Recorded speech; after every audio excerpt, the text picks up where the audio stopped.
네, 안녕하세요. 김민우입니다. 자, 오늘은 27학년도 수능 특강 문학을 가지고 얘기 좀 해볼게요. 올해 수능 특강 문학입니다. 근데 이게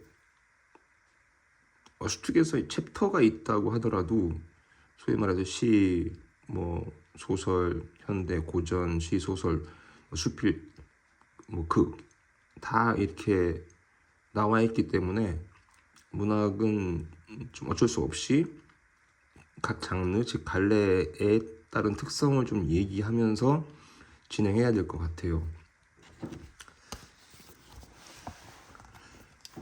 자, 우선 첫 번째가 시의 표현과 형식인데, 일단 시의 3요소는 난 이렇게 말해요. 운율, 심상, 함축성이다. 왜? 운율은 반복에 의해서 형성되는 거다. 다른 말로 리듬감, 음악성이라고 한다. 근데 심상은 감각적 이미지에 의해서 구체화된다. 근데 이 구역이 표현상 특징이 나오는 구역이다. 그러니까 함축성은 정서에 의해서 풀어내야 되는 건데 시어 19풀이 문제가 나오는 구역이다. 이렇게 정리를 나는 하는데, 이제 다른 말로 하면 이렇게도 말할 수 있는 거죠. 팁을 주자면 시, 현대든 고전이든 일단 상수 변수, 시라면 상수 변수가 있다. 상수 항상 있는 거다. 시적 화자, 시적 대상. 화자가 대상에 대해서 어떤 인식과 태도, 어떤 생각을 갖느냐, 거기에 따른 정서가 이제 표출된다. 근데 동일한 대상이라 할지라도 변수, 처지 상황에 따라서 다르다. 즉 동일한 대상이라 할지라도 어떤 처지 상황이냐에 따라서 생각이 다르다. 이럴 수 있죠. 그래서 표현상 특징 나오는 시어 19풀이 문제의 구역도 다 이 구역에서 나와야 된다는 게 나의 생각이에요. 자, 예컨대 뒤에도 얘기하겠지만 텍스트 길인데 일단 1연에 울며라고 하는 정서 표현 관련 시어가 있죠. 그럼 체크하라는 거죠. 그리고 오라는 곳이 없어 나는 못 간다. 그럼 변수, 처지 상황에 대한 얘기가 나오면 체크하라는 거죠. 그리고 여보소 공중 저기러기, 여보소 공중 저기러기 이렇게 반복되는 구절이잖아요. 그러면 이거는 운요 관련 구역일 수 있으니까 주의하라는 거고, 내게 바이, 내게 전혀 갈 길은 없다. 역시 변수, 처지 상황과 관련된 얘기이겠죠. 그래서 다시 말하면 상수 변수는 항상 텍스트를 읽어가기 전에 체크할 준비를 하고 있어야 되는 구역이란 얘기예요. 뒤에 문제 풀 때 한번 다시 확인해봐요. 자, 이번에 시 내용 관련 타이틀인데 여기서 제시된 게 이제 고전이라서 또 어쩔 수 없이 또 현대시와는 좀 다른 측면이 있는 고전시의 특징을 얘기해야 돼요. 공통점은 상수 변수는 같다는 거죠. 근데 고전시일 경우에는 난 이런 컨셉을 추가시켜요. 흥이냐 한이냐. 흥, 조화로운 상태에 있느냐, 한, 분리의 상태에 놓여 있느냐. 흥은 즐거움이고 한은 슬픔, 이쪽이죠. 그러니까 다른 말로 하면 흥, 조화로운 상태는 시적인 화자가 원하는 상태에 놓여 있다는 거고, 한, 분리의 상황은 원하지 않는 상태에 놓여 있다는 거예요. 그러면 즐거운 상태를 파괴하려고 하진 않을 거기 때문에 유지하는 쪽으로 흘러가는 거고, 한스럽고 원하는 상태에서 분리의 상태에 있으면 원하는 마음과 분리 상태에 놓여 있으면 다시 조화를 지향하는 모습을 보이는데 그 부분이 나오면 체크할 준비를 하라는 거예요. 예를 들면 이 텍스트 같은 경우에는 곱다, 꽃에 대해서 곱다라는 생각, 인식, 태도를 드러나잖아요. 나비를 맞이한다. 언제 한번 얘기한 적이 있어요. 시에서 정서 판단의 기준은 시어 식구를 외우려고 하지 말고 시적인 화자가 원하는 거냐 원하지 않는 거냐 이 상태로 가라. 나 텍스트 같은 경우에는 별다리 유별나게 도드라지는 시어 식구는 없는데 마지막에 술 걸으며 맛보라고 하더라 하면서 자기의 변수 처지 상황에 대한 얘기를 해줘요. 그럼 적어도 분리의 상태는 환기되지 않는 걸로 보이죠. 그다음에 다 텍스트 같은 경우에는 더 이상 얕보지 마라. 시적인 화자의 생각, 인식, 태도 드러난 부분. 그다음에 어찌 이리도 극성스럽게 침탈하는가, 뺏으려고 하는가, 탐내는가. 그럼 시적인 화자의 생각이 드러난 부분. 그럼 시적인 화자는 적어도 뺏기고 싶지 않은 상태에서, 즉 분리의 상황에 놓여 있다는 게 환기되는 거죠.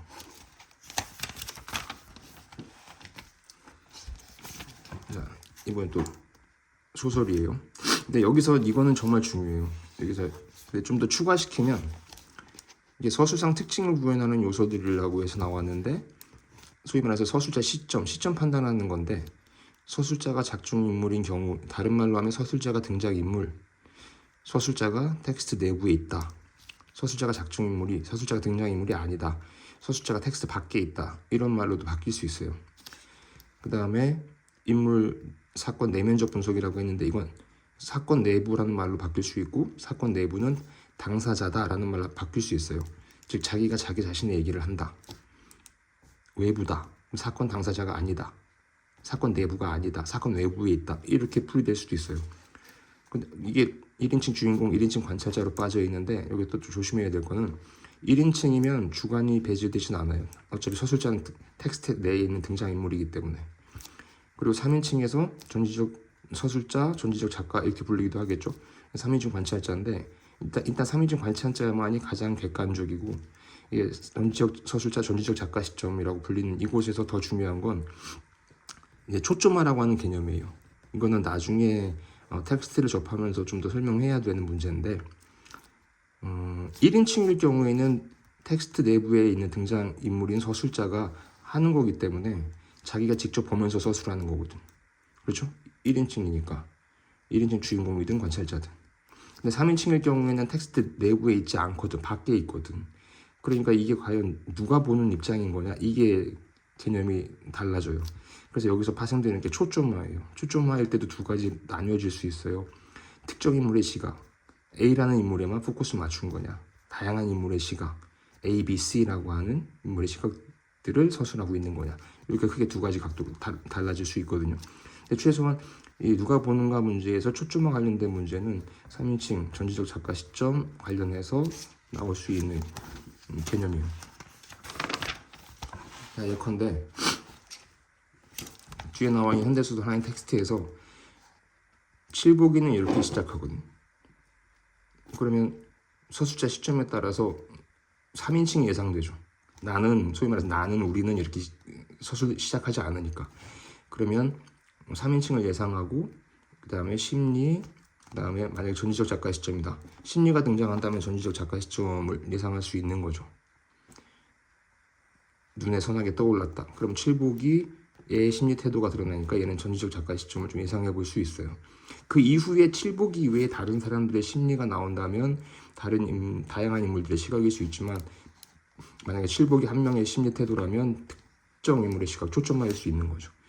그 다음에 중략 부분 줄거리에서 역시 지무리는 행위 반복하고 낚시꾼들의 불만, 이것도 역시 텍스트를 거듭하면서 반복할 텐데, 성격, 즉 내가 심리 태도라고 부르는 부분들이 서술되면 그 부분은 진짜 무조건 체크해도 무방해요. 왜냐면 성격, 심리 태도가 서사를 이끌어가니까. 자, 그리고 아랫부분 내가 또 이렇게 불러 설정한 부분이 있는데, 또 칠보기는 아예요. 그러다가 생각에 들었다라고 하는 구절이 있잖아. 그럼 칠보기의 성격, 심리 태도를 드러낸 부분이거든. 자, 근데 넘어와서 B불러 설정되어 있는 걸 보면, 한사코 가기 싫다는 칠보기, 블라블라블라 방울제 사람들 하다가 봉구는 퍼뜩 놀라 앉았다 하면서 B블럭에서는 봉구의 생각이 또 나와요. 그럼 이쪽 B블럭에서는 이제 봉구라는 애의 성격 심리 태도에 주력하는 거고, 이거에 따른 서사로 봐야 되는 거죠. 이게 서술자 시점의 중요한 구역이고, 그렇게 해서 내가 볼 때는 A, B블럭 설정해가지고 칠복과 봉구의 심리 태도가 드러난 부분에 관련된 문제를 세팅한 걸로 보여요. 예상할 수 있다는 거죠. 이 뒤에 특히 3번 문제를 통해서 한번 확인해 보도록 하세요. 자, 그 다음에 요게 또 재밌는 구역인데, 소설의 구성 요소 해가지고 인물, 사건, 뭐 배경 이렇게 나온단 말이에요. 근데 이게 내가 고3이든 재수생이든 먼저 물어봐요. 자, 소설의 3요소가 뭐냐? 이렇게 했을 때 상당수가 인물, 사건, 배경이라고 얘기해요. 지금 이렇게 나와 있는 대로. 근데 타이틀은 보면 소설 구성 요소 이렇게 나와 있거든. 근데 소설의 3요소가 뭐냐 물었을 때 인물, 사건, 배경 이렇게 말해요. 이거는 구성의 3요소예요. 그럼 소설의 3요소는 주제, 구성, 문체예요 이렇게 말해주잖아요. 그리고 그 중에서 구성의 3요소가 인사배예요 이렇게 말해요. 근데 여기에서 더 문제점은 문체의 3요소는 들어본 적이 없는 캐릭터들인 거죠. 대부분. 다시 소설의 3요소가 뭐냐고 물었을 때 인사배라고 말하는 사람들은 문체의 3요소에 대해서 들어본 적이 거의 없어요. 그러니까 문체의 3요소는 묘사, 서술, 대화예요. 이렇게 얘기해주면 진짜 거의 그런 게 있었나요? 이런 반응이에요. 근데 사실 이 구역이 다 서술상 특징 문제 구역이거든. 서술상 특징 문제 구역이란 말이에요. 이건 너무나 중요하기 때문에 보충 설명을 하자면 소설의 3요소를 주제 구성 문체로 제대로 알고 있든 소설의 3요소를 인물 사건 배경으로 알고 있든 표면적으로 보면 문제에 관련되는 단어는 인물 사건 배경이니까 상관이 없을 수도 있어요. 그런데 문체의 3요소도 있다는 사실을 모르게 되면 소설에서 에러가 나는 이유를 인식하지 못할 수도 있다는 거죠. 즉 원하는 수준은 있는데 원하는 수준에 다다르지 못하는 이유가 문제의식이 없는 구역에 있을 수 있다는 사실을 인지하지 못한다는 거죠. 무슨 이야기죠? 그러니까 토대가 부실해지는 거죠. 그 밤낮 서술상 특징 문제 나오니까 근데 그런가 보다 하는데 왜 나한테 이걸 묻는지, 소위 말해서 왜 나한테 이걸 묻는지는 모르게 될 수 있다는 거죠. 그래서 그게 문제예요. 소설의 3요소, 구성의 3요소 문제는 수능에 나오진 않죠. 자, 얘도 봐요. 이제 고전 소설이 제시되어 있는데 얘는 텍스트 자체에서보다 오른편 부분에서 내가 이렇게 블럭 설정한 부분이 있거든. 그건 사실 이제 1번 예제 때문에 그래요.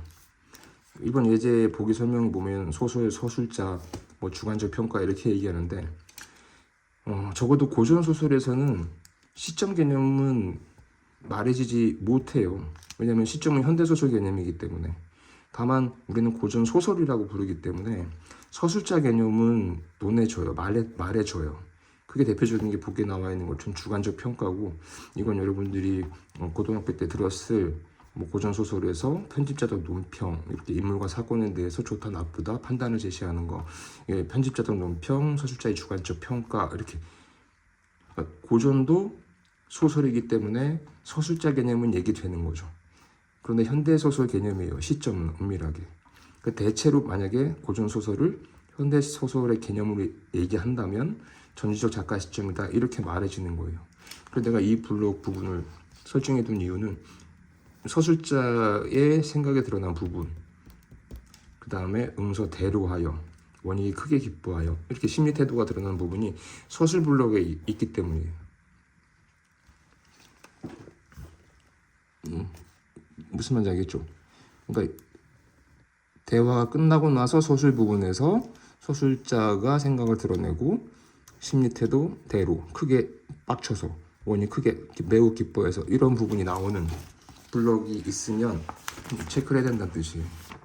왼편도 마찬가지예요. 특히 서술 부분에 심리 태도가 제시되는 부분은 주의해야 돼요. 오케이. 자, 이번엔 극인데 이 부분도 또 좀 살짝 이 극 자체의 특성에 대한 설명을 해야 될 필요가 있어요.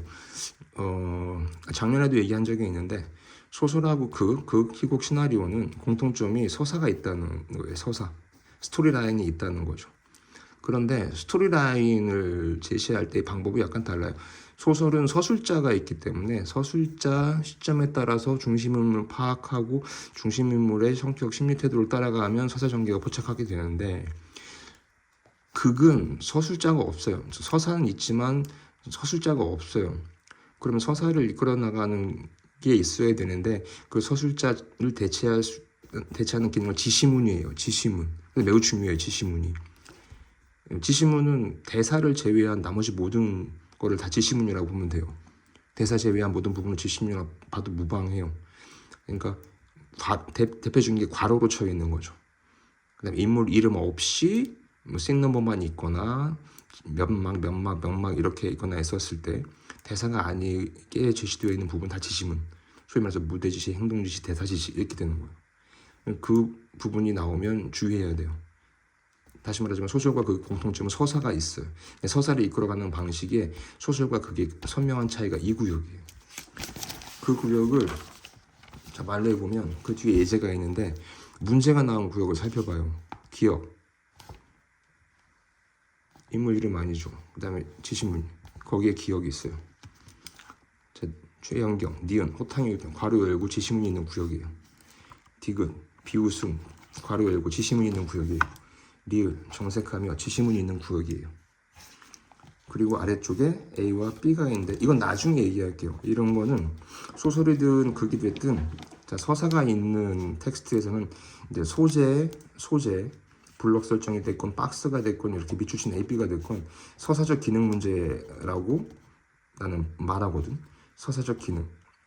그러니까 전체 스토리 라인상에서 A, B가 어떤 기능을 하는지, 전체 스토리 라인상에서 블록 A, 블록 B가 어떤 기능을 하는지, 전체 스토리 라인상에서 박스진 부분이 어떤 서사적 기능을 하는지, 이건 앞으로 계속 내가 강조할 거예요. 그리고 다시 오른편 부분에서 미음 문제가 나온 구역이겠죠. 근데 역시 지시문이에요. 왜 이렇게 나오는지를 생각해 보라는 거예요. 그러니까 이게 소설과 그 중에서도 그게 희곡과 시나리오의 특징이기 때문에 문제가 이렇게 나올 수밖에 없다는 거예요. 그 뒤에 문제를 체크해 보면서 한번 확인해 보세요. 왜 저렇게 문제가 나올 수밖에 없었는지. 그게 이제 스토리랑 직결이거든. 알겠죠? 무슨 말인지? 다시 말하지만 지금은 이제 문학의 특성상에서 현대시, 고전시, 뭐 현대소설, 고전소설, 수필, 극 이렇게 다 섞여 나오기 때문에 지금 수특 문학 일부를 살펴보고 있는데 각 챕터에서 제시되는 장르, 갈래에 따른 특성을 조금씩 언급해 가면서 할 수밖에 없을 것 같아요. 그리고 그 뒤에 이제 2부로 가게 돼서 만나는 텍스트마다 계속 강조해 볼 생각입니다. 오케이. 1부 앞부분은 여기까지입니다. 고맙습니다.